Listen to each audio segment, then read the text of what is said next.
Hi అండి అందరికీ welcome to Swathi food blog.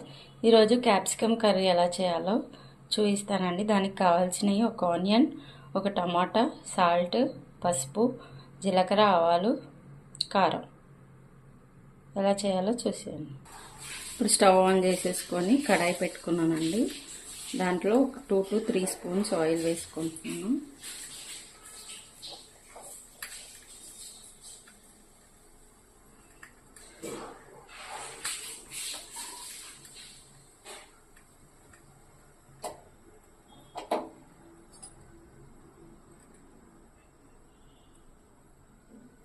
ఇప్పుడు ఆయిల్ వేడైంది కదండి, ఇందులోకి పోపు గింజలు, జీలకర్ర, ఆవాలు వేస్తున్నాను.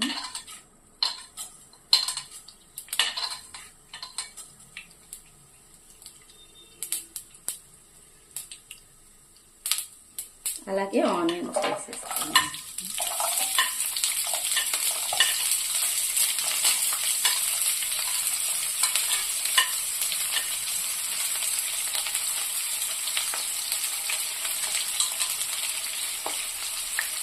ఇందులో 1/2 టేబుల్ స్పూన్ పసుపు,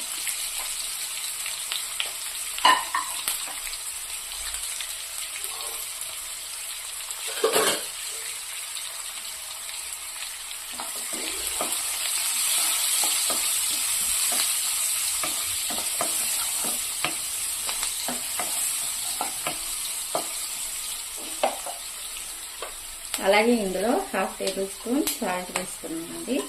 కావాలంటే తర్వాత చూసుకొని వేసుకోవచ్చు.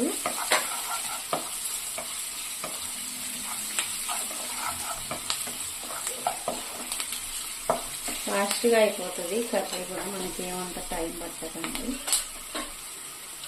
ఇప్పుడు ఆనియన్స్ మగ్గేంత వరకు ఉంచుదాం. ఆనియన్స్ బాగా ఫ్రై అయ్యాయి కదండి, ఇప్పుడు క్యాప్సికమ్ వేసేసుకున్నాము.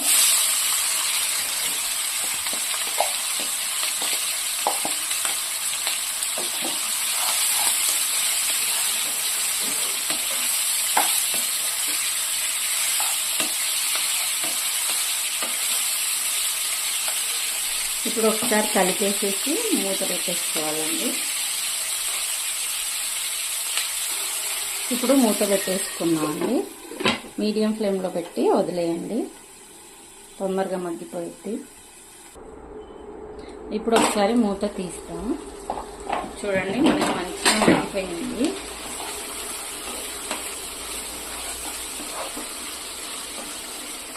ఇప్పుడు ఇందులోకి యాక్చువల్గా అయితే పచ్చిమిర్చి వేసుకోవచ్చండి. నేను పాప తిందని నేను కారం పౌడర్ కొద్దిగా వేస్తున్నాను. పచ్చిమిర్చి వస్తే తిండు, సో ఇందులోకి కొద్దిగా వేసుకున్నానండి.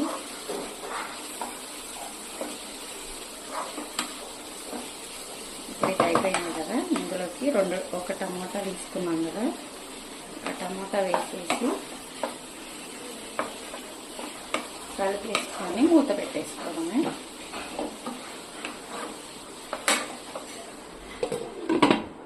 మూత పెట్టి ఒక 5 మినిట్స్ ఉంచాలండి. ఇప్పుడు ఇందులోకి కొద్దిగా అండి, ఒక చిన్న టీ కప్ కన్నా సగం వాటర్ వేస్తున్నాను. వేసేసి మూత పెట్టేసాను.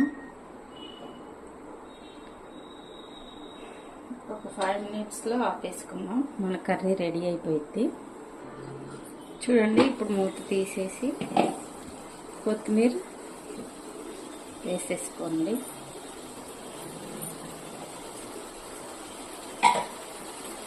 ఏ కర్రీలో అయినా కొత్తిమీర లేకపోతే ఆ కర్రీ ఎండ్ అవ్వదు కదండి, కానీ టేస్టీగా ఉంటుంది. ఒకసారి ఇలాగ ట్రై చేసుకోండి, సింపుల్గా ఈజీగా అయిపోయింది. మన కర్రీ ఇప్పుడు రెడీ అయిపోయిందండి. స్టవ్ ఆపేసుకున్నాం.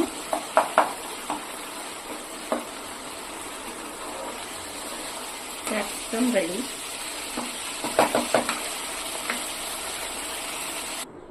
ఈ కర్రీ ఒక బౌల్లోకి తీసేసుకున్నామండి.